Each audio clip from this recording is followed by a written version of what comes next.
TARO is and what we're up to. That includes our recent work with the National Finding Aid Network, as well as something everybody wants to hear about, which is the new website. And then each subcommittee is going to tell you a little bit about the work that they've been up to and how it's helping our repositories and, of course, our researchers. There's going to be time for a Q&A after all this is over. And if she hasn't done it already, then Samantha is going to be putting, Samantha Dodd is TARO's vice chair, and she'll be putting a fact sheet in the chat that contains the sort of need to know information and major accomplishments of TARO over the past year. So first thing, what is TARO? In case some of you don't know, Texas Archival Resources Online is a consortium of now 71 archives, museums, and cultural heritage centers throughout Texas. It provides a mutually supported website that's hosted at UT libraries, and it's a place for all member repositories to upload their EAD encoded finding aids so that researchers can use them. At present, there's about 16,000 finding aids on TARO, visited by hundreds of thousands of researchers per year. And this has been going on for just over 2 decades. Now, while TARO is housed from a technical standpoint at UT, it's actually governed by an elected steering committee, and the members are all listed here. It's the chair, vice chair, secretary, 3 at-large members, and an immediate past chair, all of which are elected from members of by the membership of TARO. There's also a permanent UT Libraries representative, Aaron Choate, who serves on that. But we also have many subcommittees. All of them do pretty much what their name would indicate, and you're going to hear about what they've been up to, as I said, when each of them presents their yearly updates here in a moment. The one group that isn't listed on here is our brand new authorized terms subcommittee. It's so new, in fact, it was created after we submitted this PowerPoint to SSA. This group is basically going to coordinate subject headings or index terms, control access terms for finding aids to ensure that the new searching and browsing functions of the new website will work as well as we hope that they can. We're actually looking for volunteers for this new subcommittee. It's that new. We only have 2 or 3 people. So if you have some subject heading experience in finding aids, or if you have cataloging experience, or if you just want to help make TARO better, we're going to have a sign-up sheet show up. If it hasn't already been in the chat, it's definitely going to be up later for you to volunteer for that or any of our other subcommittees. And then one more thing I want to mention before I hand this off is, as I said, TARO is housed at UT, and these are the amazing developers and other UT staff who are not only developing the new site, but making sure the current site works well. And one name that I can't believe we omitted from this is Carla Alvarez of the Benson Latin American Collection at UT. Carla is the product owner of the website during its development, which means that Carla's been explaining what we archivists do and what we want to the developers who are trying to make that come to life, and then taking the developer information back to us so we can figure out how to help them complete the project. So Carla's been working very hard over the last 2 years. Please know that she should have been on this list. And now I'm going to hand things over to Rebecca Romanchuk, our immediate past chair, who's going to tell you about the National Finding Aid Network with which we're involved. Go ahead, Becky. Thanks, Robert. So NAFAN is an ongoing grant project led by the California Digital Library with the goal of providing inclusive, comprehensive, and persistent access to descriptions of archival collections, including finding aids. So the intent is to be more sustainably manage and provide access to these archival materials by developing a large-scale national finding aid network that is community-driven, sustained, and governed. The current grant activities are running from September 2020 through August of 2022. You can see the current grant action plan if you visit the link at the bottom of the slide, which is also on the TARO fact sheet. The project team itself consists of the CDL, OCLC, University of Virginia Library, and 2 companies providing support in business and market research, sustainability and governance model recommendations, project management support, and community engagement. Archive Space is also a consulting partner. A working group of 12 EAD aggregators in the US, TARO is one, meets bi-monthly with NAFAN project staff to discuss information gathering needs and outreach and participation efforts. We're meeting next on June 28th. TARO has formed a NAFAN ad hoc subcommittee with our steering committee immediate past chair as the lead, that's me for 2021, and the chair and vice chair as members to collaborate and respond to NAFAN's call for information and workgroup participation. So recently, this has included that pop-up survey that TARO has been hosting on the website. The survey is identifying 25 interview candidates representing a spectrum of researcher personae with the goal of determining who currently uses EAD aggregations and what are the benefits and challenges users face when searching archival material descriptions in these aggregations. That pop-up survey is going to close by the end of this month. Also, last March, I publicized on the TARO Lib list a link to a survey to be considered as a participant in a virtual focus group interview. NAFAN is selecting 60 people to participate, split into 10 focus groups, and we'll be conducting those interviews this month. We'll also be providing NAFAN with an update soon on TARO's operating information that we last shared with them in 2019. NAFAN is aiming for meaningful, inclusive, and low barrier pathways to participation in any U.S. cultural heritage institution for formats including, but not limited to, EAD and MARC 21 files, and providing tools and support to easily create and publish finding aids. It also wants to produce a continually updated registry of institutions, regardless of whether they have finding aids, to increase awareness among researchers of those institutions and their holdings. NAFAN would provide a primary or supplemental publication platform, depending on the needs of each institution, with comprehensive aggregation of and persistent access to finding aids, along with integration with related context and content, such as SNAC, the Social Networks and Archival Context website, and DPLA. Check the TARO fact sheet for a link to the NAFAN dashboard snapshot of US EAD aggregator data, representing 145,000 finding aids from all 12 US EAD aggregators, which represents 741 archival institutions. It's really interesting to see how TARO's use of EAD elements and attributes compares to how our national peers are using them. NAFAN held a public webinar on April 28th. This is also announced on the TARO Lib list, and they said this was recorded and is going to be available on the NAFAN project website soon. If you have any questions about NAFAN that aren't answered at its project website, feel free to email me or TARO Lib. And keep watching the TARO Lib email list for any future NAFAN calls for participation and other updates. And now I'll hand this back to Robert to talk about TARO 2.0. All right, thanks, Becky. Y'all, the NAFAN project is liable to be pretty game-changing. So if you have questions about it, definitely send them along or look at how to get involved, because it's a big deal. So now I'm going to talk a little bit about what everybody really wants to know about these days, which is TARO's new website, or TARO 2.0. For those who haven't heard yet, it's basically a holistic redesign of just about everything that the site does. Current users, like we archivists as well as our researchers for sure, have for years provided feedback about the challenges that the site poses to search and browse and even to navigate individual finding aids sometimes.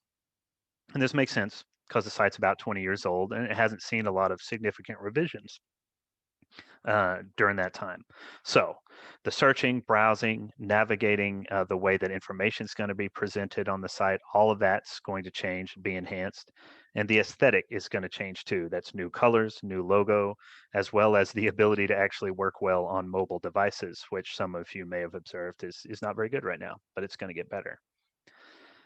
Some of this work also includes extensive analysis, updating, and recommended revision of subject headings or index terms. That's being conducted by a metadata analyst named Devin Murphy, who was hired through the funds provided by the NEH to conduct this whole project. And finally, we're doing several trainings on all aspects of this site, which you'll hear a little bit more about during the outreach portion of this brown bag. So what are we up to next? Well, those of you who are already repositories are well aware that we've all been working hard to update finding aid metadata to make sure that those finding aids can migrate to the new site. You'll hear more about that in our next section. But just yesterday, many of you probably noticed that we debuted the administrative portion of the website in a test version. It's where repositories are going to be able to more easily than ever before upload their finding aids, remove their finding aids, look for errors in their finding aids, and all the other functions we've always wanted that have been pretty cumbersome up to now. Then in mid-July, there's going to be a soft launch of the TARO public website. That is the thing that our researchers will see. Now, a soft launch is basically, you could call it a test launch. It's where we make the site available for its intended purpose. People can use it, but it's the opportunity to test it, to provide feedback to the developers and to us to make it be everything that we've planned it for it to be before we debut it.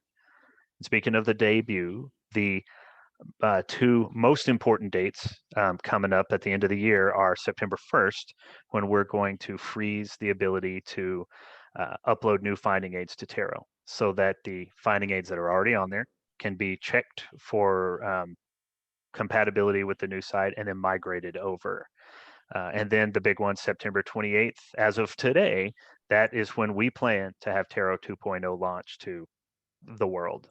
So we're very excited about that. I hope y'all are. You probably can't be more excited than we are because it's been a lot of work, but September 28th is the day. And then one more thing, if you didn't notice back there on the first slide, TARO has a new logo, and this is it. It was developed through the hard work of graphic designer Neil Barrett, who spent many long hours working on this and a variety of other designs in collaboration with a number of TARO volunteers. So we're proud of it. We hope y'all like it.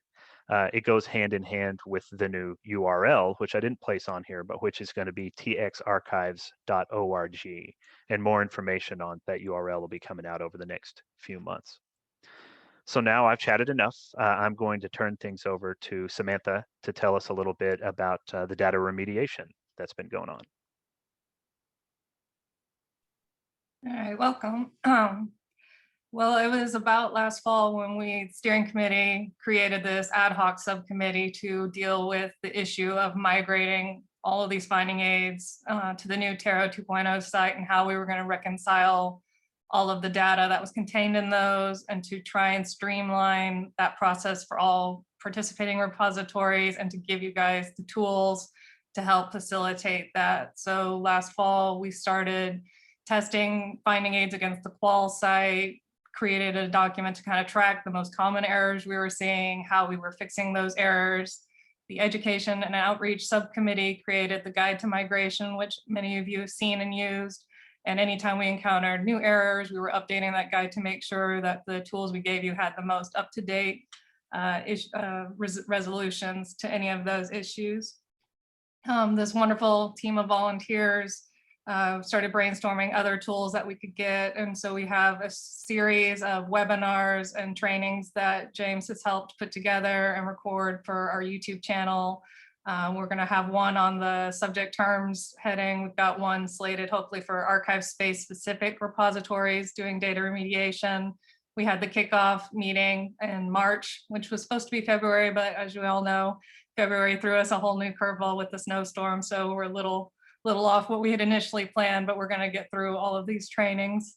Another tool that we came up with was the buddy system. So when we sent out the initial launch email with the guide to migration and the error reports, we assigned every participating repository a buddy who was going to help answer any direct questions that you guys may have had.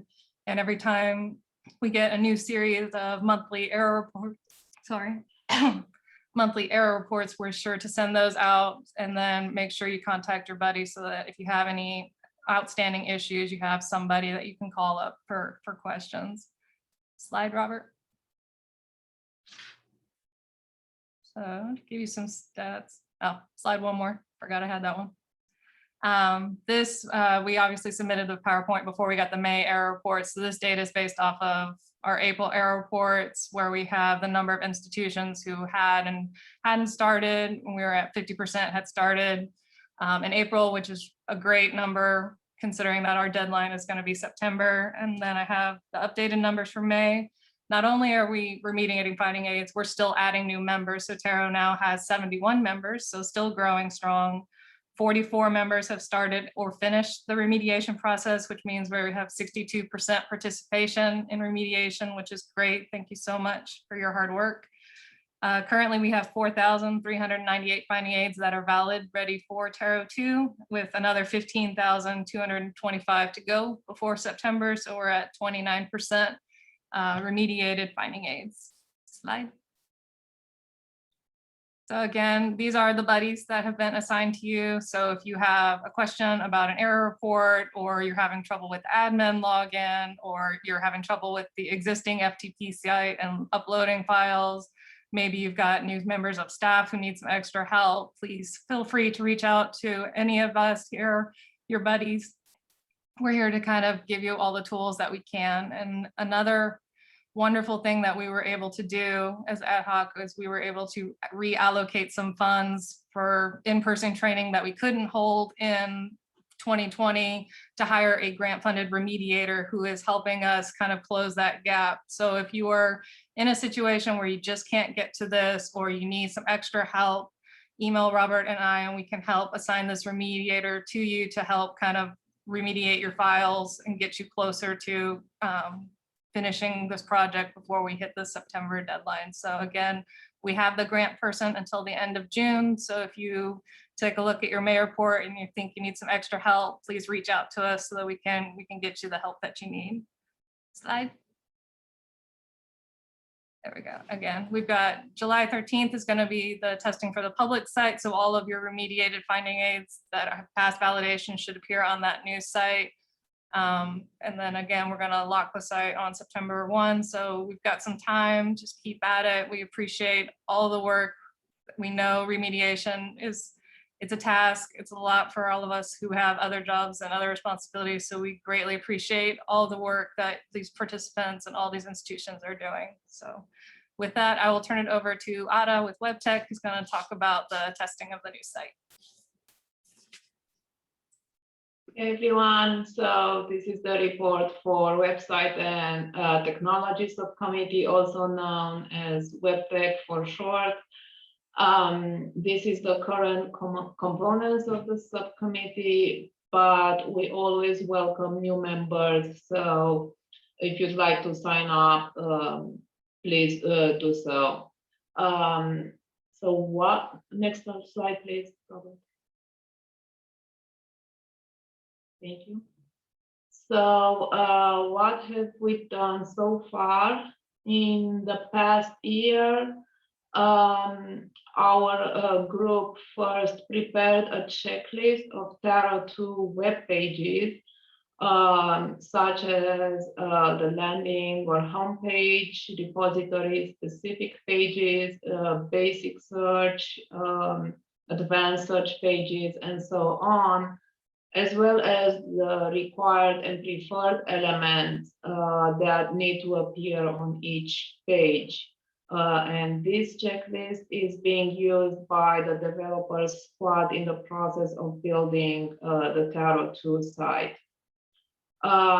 We have also prepared for the 2 testing phases by writing the testing scripts and planning for different types of users, searching scenarios, and potential website users. Next slide, please, Robert. Thank you. What are we working on right now? For this stage of the grant implementation and of the project, we have planned for the 2 phases of the soft launching of TARO 2.0. And as you all know by now, and has been mentioned in the presentation today. The administrative section of the site was launched yesterday and is currently being tested by web tech members along with the TARO steering committee. We are recording the feedback and reporting that feedback to the developers through Carla Alvarez, who is, of course, the product owner, at several time intervals. And this way, the developers are informed about any problems that come up. And now, if you are a repository contact, you should have already received an email invitation to create your own user account for the administrative site. And please report any issues that you encounter with either login or other parts of the site directly to Carla, and she will convey those to the developers. Now, the next major part of the project comes with the soft launching of the public site of TARO 2.0 in July. And during this phase, we will test the functionality and the display of the public site. So again, it's gonna be basic and advanced searching, browsing, checking that all institutions that are TARO members appear on the list, verify that links work and did where they are supposed to, check for output options such as printing and email, check the display in a variety of browsers and on different types of devices, not just desktops, but also mobile phones, tablets, and etc. And we'll also verify that display is accessibility compliant. We will use a test script we created last year, and we'll be looking for so as many testing volunteers as possible. Next slide, please, Robert. So yes, this is an invitation for you to please sign up to test the public site of TARO 2.0 when it launches in July. The greater variety of user types and expertise levels, the better. Besides the TARO repository contacts and the archivist community, researchers of any kind are welcome, from the very seasoned to the novice, including the K through 12 community, if we can get hold of them during the summer break. Any kind of feedback will be very informative, and we'll convey that to the developers, who in turn will look into ways to address any problems with functionality at that point. So please add your name to the sign up volunteer list that's being circulated, and thank you. And now is Robert's turn. Hello, everyone. I'm back. Now I'm going to talk to you about the work of the standards subcommittee. It's actually where I got my start on TARO. It's an amazing committee. Its chairs, Juliana and Molly, are very hardworking, sometimes above and beyond the call of duty for volunteers, as are every other single name that you see on here. So what have they been up to most recently? Well, first off, for the grant, they poured hours into correlating our best practice guide, which are our guidelines for creating XML finding aids, correlating that to the required and recommended TARO 2.0 metadata elements and attributes. They aimed to make sure that it can help repositories update their finding aids and their XML templates. And they did a lot of that in collaboration with the outreach team to create the documents people have been using for remediation. They also work closely with the Summer Lee grant, which you'll hear more about here in a minute, to help to update the templates that new members are going to use as a part of that project to be able to make sure their finding aids will work on the new site. And then finally, they've provided a lot of feedback and collaborated closely with Devin Murphy, the metadata analyst I mentioned earlier, to help with the extensive subject heading work that Devin's been doing. Now, what they're up to next is no less work intensive than those. They're going to keep rethinking and reshaping the best practice guide to make it more user friendly. And what I mean by that is, for those of you who've used it, you know that as a technical document, it's amazing. But they're thinking about how to make it useful for onboarding new members, or for empowering new hires or people that replace existing employees at these different archives to jump right in and be able to make finding aids for TARO. They're also going to continue to help with working on subject headings, and they're going to be integral, I think, to starting up the new authorized terms subcommittee that I mentioned, who way back at the beginning of the brown bag, who are going to be working on enhancing searching and browsing and making sure those terms stay consistent. And now I'd like to go ahead and hand it back to Becky to tell us about the Summerlee project. Thanks, Robert. So the Summerlee project is TARO's grant-funded volunteer effort to bring in new members who don't have the software or the encoding skills to create their own EAD finding aids. We have a great team of volunteers who you see listed here, from 10 TARO member institutions, plus an expat volunteer who has left Texas, but is still generously volunteering her time for TARO. As the steering committee immediate past chair this year, I'm serving as the Summerlee QA subcommittee chair, which means I coordinate with the participating repositories to accept their finding aids in Word format, and with the volunteers for their review of the finding aids for adherence to TARO standards. And then these Word files are sent to the encoding vendor, who sends us back the finding aids in EAD format. Those EAD files are reviewed by the volunteers for encoding correctness before the finding aids are approved to be ready for upload to TARO. Next slide.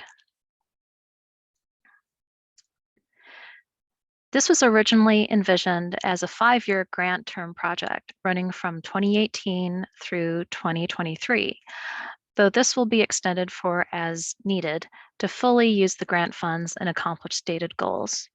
And that extension has been agreed to by the Summerlee Foundation. All $10,000 in grant funds received from the Summerlee Foundation will directly support encoding of members' finding aids. The full grant request is available online at the link provided in the TARO fact sheet. And you also see here our workflow information and agreement form are on the TARO wiki. The project was designed to welcome a new cohort of 5 members during each of the first 5 years of the project. And that time frame to join before we reach 25 total members may also be stretched to be longer. With the encoding budget of $10,000, the project is anticipated to add about 1,000 new finding aids to TARO from our goal of 25 new members. If you're interested in joining, please contact TARO Steering Committee Chair Robert Weaver, and he'll guide you through the process to join and begin participating. Next slide, please.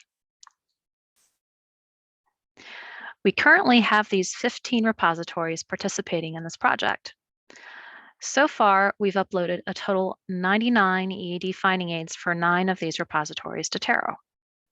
I recently edited these finding aids to ensure they meet TARO 2.0 data requirements. There's just one finding aid that needs the repository's decision on a content change, and I've reached out to that repository about that. All of the finding aids currently in the review pipeline will be vetted to meet TARO 2.0 standards, and the participating repositories have been supplied with a Word finding aid template that's been updated for TARO 2.0 standards. We held a Summerlee member community Zoom call on March 16th to bring together as many members who could attend to discuss their questions and especially talk about how each repository chooses their controlled access index terms, since we'll be seeing how these terms support discovery of the materials described in these finding aids when the new TARO website has its soft launch. Seeing how the new website search and browse functions operate will help us provide guidance to our Summerlee members on how to get the most out of the work they put into their index terms. If you're a Summerly member with finding aids in the pipeline, you'll be hearing from me this weekend with a status update and any questions we need to resolve before proceeding with the next step for your finding aids. And the Summerly volunteers will also be hearing from me this weekend on their most recent review assignments and to share a new set of finding aids for review. So again, if you're interested in joining our Summerly project, please contact Robert Weaver and he'll help you get set up.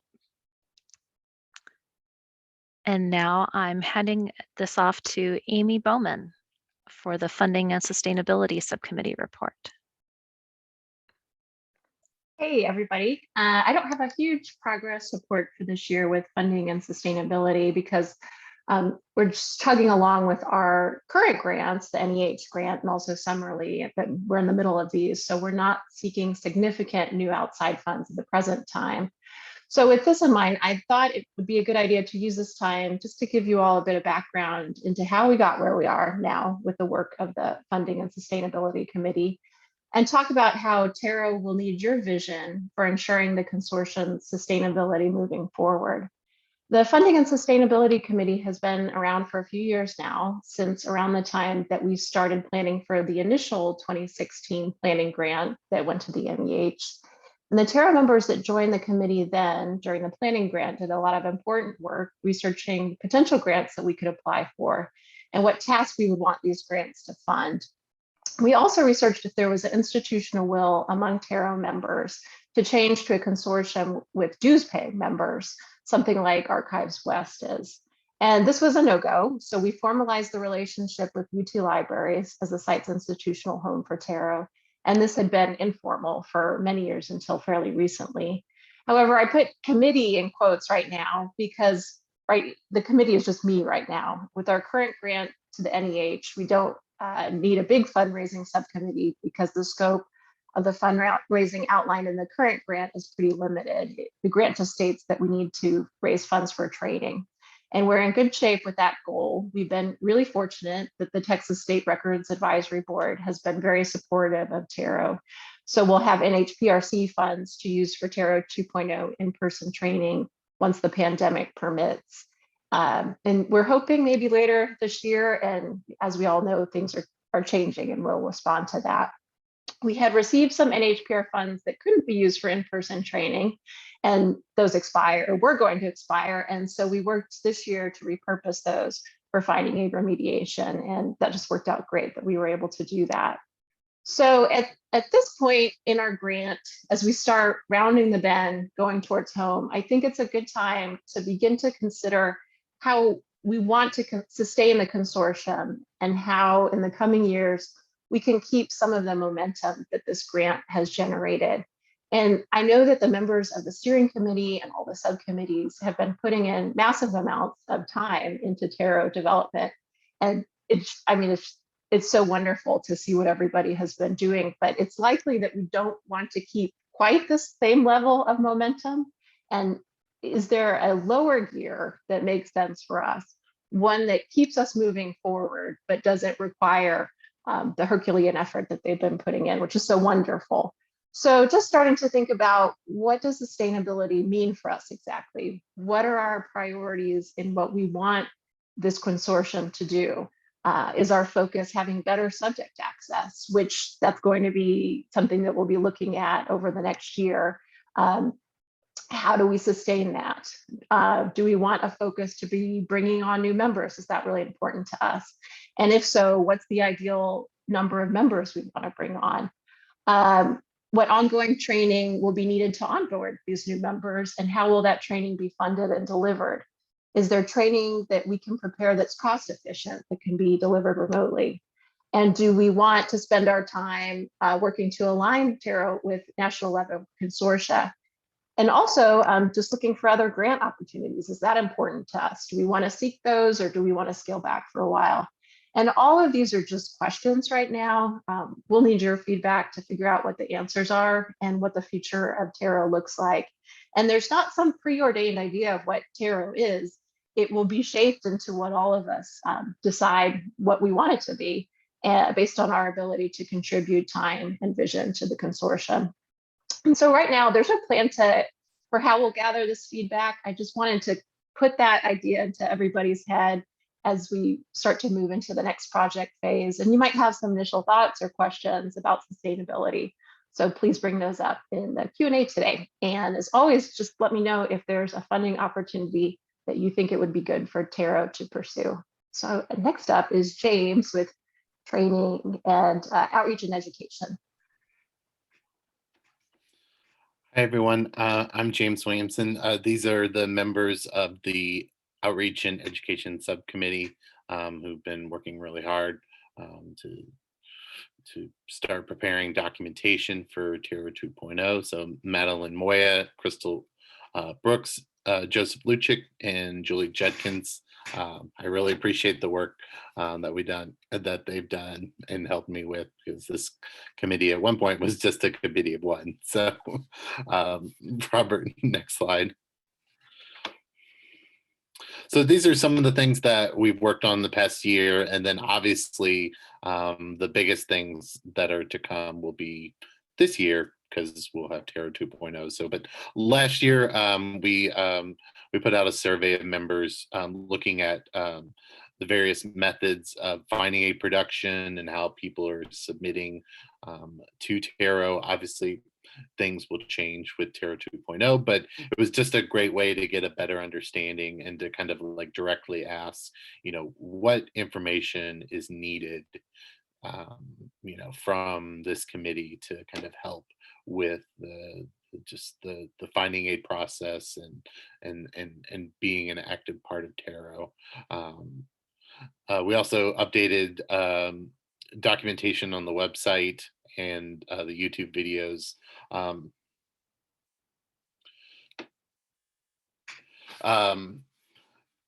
Oops, sorry, I kind of lost my train of thought. Some of that will go away, obviously, because of TARO 2.0, but it's been updated for right now. And then once we're ready to kind of switch to TARO 2.0, we'll switch the documentation and add a bunch of new documentation to TARO Today and the YouTube channel. So what's coming next? We're working on some video guide and documentation related to oxygen and archive space and the creation of finding aids based off of the TARO member survey. Continuing to document compliance errors based off the feedback that we're getting from the remediation committee. And then the biggest thing would be the TARO 2.0 training. So Robert, could you go to the next slide? So this is kind of the training calendar. We had a kickoff meeting in March and presented this calendar. Kind of this is the expectation for training for this summer going into the fall. So we had our kickoff meeting in March. We're going to have our remediation check-in. That's actually going to, on here it says April, May, but we've scheduled a date just last week for July 18th. So that will be, so I'll put out information on the listserv for the details for that TARO training. So if you're not signed up on the listserv, that's the best way to kind of get information about these upcoming trainings. But our plan is to do training on subject access and quality control with Devin. Obviously, how to submit finding aids to TARO, a possible archive space training session, and then kind of a public tutorial for using the public facing version of TARO. And then still with the goal of in-person trainings that had been happening in the past for new members and for those who are, you know, just oh, I'm sorry, it's June 18th, not July 18th. I'm sorry. Thank you for correcting that. So I'll send out the correct dates for the webinar. But in late 2021, we're hoping to get back to the in-person trainings that Amy and Amanda had been doing. So be on the lookout for all that information. I think a lot of it will be coming your way, especially as the website rolls out of the testing phase and more into the actual soft launch phase. And so now I am going to hand it over to, I think it's me, yeah. oh, sorry, nominating committee. Yeah, hi everyone. I'm Rachel, and I, along with Ada Negraru and Penny Castillo, am one of the at-large members of the steering committee. And as at-large members, we also make up the nominating committee that works to fill the elected positions on the steering committee. Can you go to the next slide, Robert? Thanks. So last year, we held elections for the vice chair position that also serves as chair-elect, and for secretary. And we were really lucky to fill those positions with Samantha Dodd as vice chair and Alex Suarez coming on as secretary. Then later this year, we'll be holding nominations and an election for vice chair again as Samantha moves into the chair position, and then for 2 of the at-large positions as Ada and my terms expire. And those at-large positions are 2-year terms, and all those terms are going to start in January 2022. So we'll send out an invitation to nominate someone or yourself for any of these positions in September, and then our elections will take place in November of this year. And all the communications about nominations and elections are going to be through the TARO listserv. So if you don't subscribe to that, but you want to be in the loop about these things, please subscribe. And then, yeah, I also just wanted to take a second to encourage people to run for these positions. I've had a really good experience as an at-large member. Being on the steering committee is a great way to kind of get involved in the larger archival field, and you get to work with lots of cool people from across Texas at different institutions. I also nominated myself for my position like within a few weeks of starting my first job out of grad school, so I hope that makes it seem a little less intimidating to get involved. If you were intimidated, don't be. We just want good, passionate people to be on the committee. So with that, I'm going to hand it back to Robert to wrap things up. Thanks, Rachel. I was going to implore everybody to run for elected office here, but I mean, I think Rachel said it better than I could. The other thing I'll throw in is if enhancing your CV is your bag, if that's what it takes to get a committed volunteer, it's good leadership experience. You learn a lot, and I don't think anybody who's been involved has regretted it at any point. But our subcommittees also need a lot of help. The more volunteers, the better. I believe this link here is one that Samantha shared before, probably sharing again. It leads to a sheet where you can give us your name and contact information and tell us what you might be interested in. One of the subcommittees we just shared with you, for example, or testing the website as Ada needs. This doesn't, outright commit you to be a volunteer. This is the way we know that you're out there, and we're going to get a hold of you, and we'll see how you can contribute to us. So please consider volunteering or running for the steering committee when that info comes out here in the next, towards the end of the year. And then one very important thing for those of you who may not be a TARO institution yet, we want you to join up if you can. The instructions on how to join up right now, if you are already able to create your own EAD XML files and contribute them, that's here on this link. Now, mind you, this is going to be changing. By September 28th, there'll definitely be a different way of doing this, and that's the method we're testing right now. However, don't let that stop you from joining up because it's the primary way that many of our institutions reach their researchers. Now, if you're worried about having the resources to create your finding aids, Becky has told you about the Summerlee New Member Initiative. If you're interested in that and getting some help, contact me, or Becky's name is still up there, but either of us would be happy to get you involved with that to get your institution on TARO.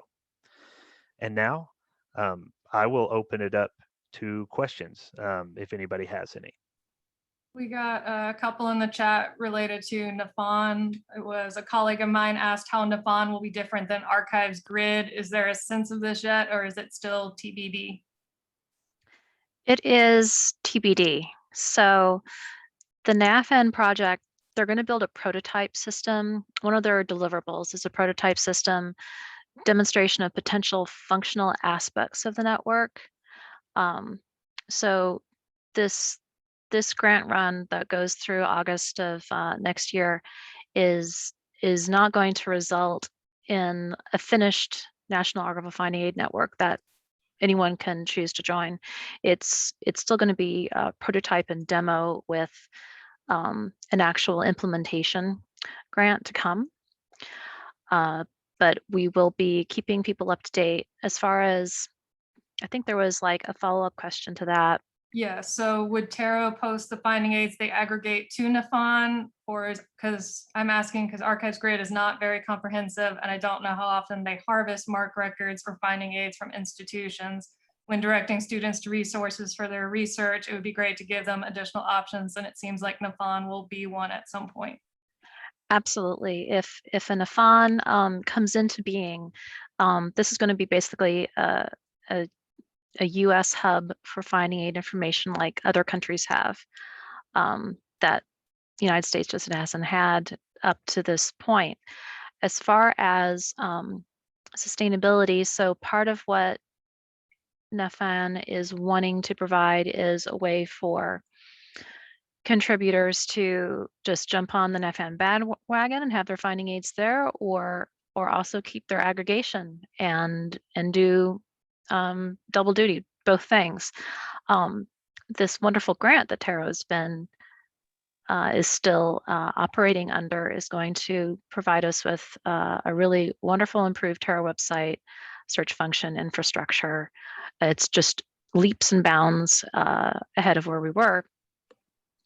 And as long as we can keep that running with the slim but generous support that UT Libraries can provide, we'll just have to see going forward each year to see how valuable TARO remains as a statewide regional aggregator of EAD, if we're able to branch out into things that are not just EAD, because that's what NAFAN is going to provide, just a much wider compendium of finding aid and material description formats that aren't necessarily a traditional finding aid. So that's what we know so far. There's lots to come from this grant for NAFAN. And one thing I want to share, since we mentioned Archive Grid and how it sometimes has the materials that we've shared on OCLC or TARO and sometimes doesn't. One of the goals of TARO 2.0 is to make sure that it does funnel, and I'm not technical enough to know exactly how it will work, but to funnel those things to Archive Grid to make sure that TARO's finding aids at least do appear on there with more consistency. So be on the lookout for that. We'll definitely be testing that as we go forward. That is all the questions I saw in the chat. If anyone has any other follow-up questions, just pop those in chat and we will get you an answer if we can. Yes, NAFAN, very exciting.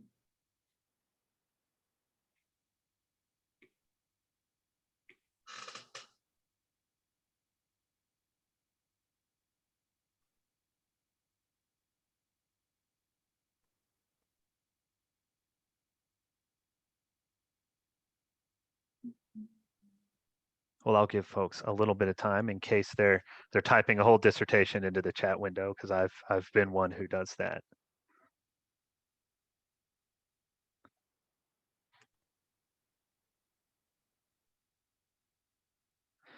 Well, I suppose because it is the end of the day here at SSA, and I don't want to keep you any longer than you have to be. Just remember, if you remember nothing else, that we're working hard on this website to get it out on time, and by the end of the year we're going to have something amazing. And it was volunteers that made it happen. So if you want it to keep being amazing, you can be a part of that. Just volunteer with us or send us questions. We listen to feedback. We welcome volunteers. We reach out to folks to try to get them involved. We are here, and you can get a hold of us. Question for Robert. Can you talk a little bit more about the plans for better subject access for TARO? I know I opened the chat. I knew that was Amy. She loves the subject heading access, and for good reason. So I'll speak a little bit about it, and then if anybody else has something to say, please do. Right now, sort of loosely described, and again, we're going to have a training about it later in the year. We want the new website to have clickable access terms. For example, geographic terms, we're looking at a way for them to be listed so that you could click on them and find finding aids related to a specific place. So for example, there may be a link in this browsing page that says, Lubbock, and it is Library of Congress heading, so it'll be Lubbock, parentheses, TEX, period, close parentheses. You'd click on that, you'd find all the finding aids that have a subject heading related to Lubbock, or possibly a more robust set of results that provide instances of Lubbock elsewhere in the finding aid. So we want to have an interactive capability like that, as well as for some other subject terms, not just geographic. Part of this process and part of what that authorized terms committee is going to be charged with is we need to maintain a list of those terms, because we can't just can't be the Wild West, which TARO has sort of been thus far.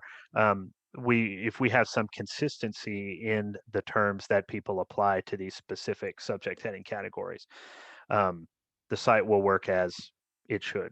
This committee will maintain a list of those types of terms, and by maintain, it doesn't mean that they're going to dictate to our repositories what you can and can't use. It's rather going to be maintaining the list for what works on the site, and then welcoming people to submit in hopefully a much more convenient process than submitting something to the Library of Congress, to submit their ideas for terms they also think should be included in that particular way the site's going to function. There's going to be a lot more to it. I think I'd get way out into the weeds if I did more than that, but browsing and searching is going to be better, and the subject heading work that's been done to reconcile the different headings that are out there is going to make a big difference. And I'll add one final thing. The work that Devin is doing is assessing all the subject headings that are on there. If I could show you the charts and graphs that Devin has put together, it'd be a little intimidating. Devin is going to provide information about how people can then update their own subject headings, and it's optional, not like the data remediation we've been doing, to optionally enhance their metadata so that they will be able to take advantage on their repository's behalf of this new functionality.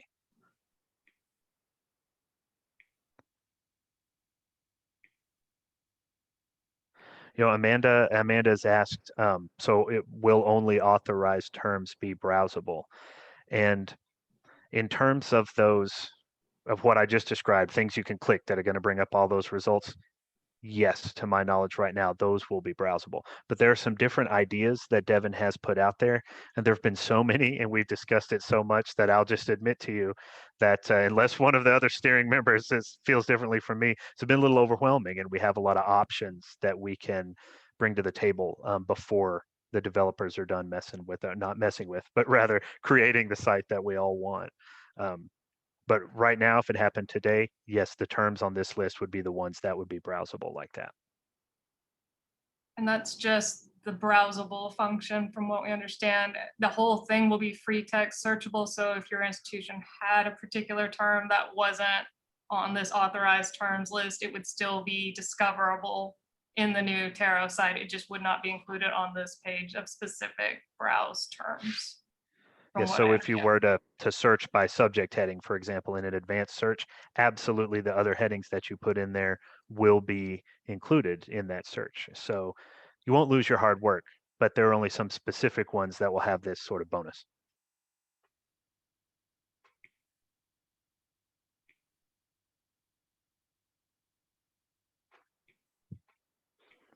Well, you're welcome, Amanda and Amy. We appreciate the thanks. But for those who don't know, Amanda Foki and Amy Bowman, yeah, a lot of the reason we're here right now is because of them, as well as several others. So y'all deserve some credit too. Most of it.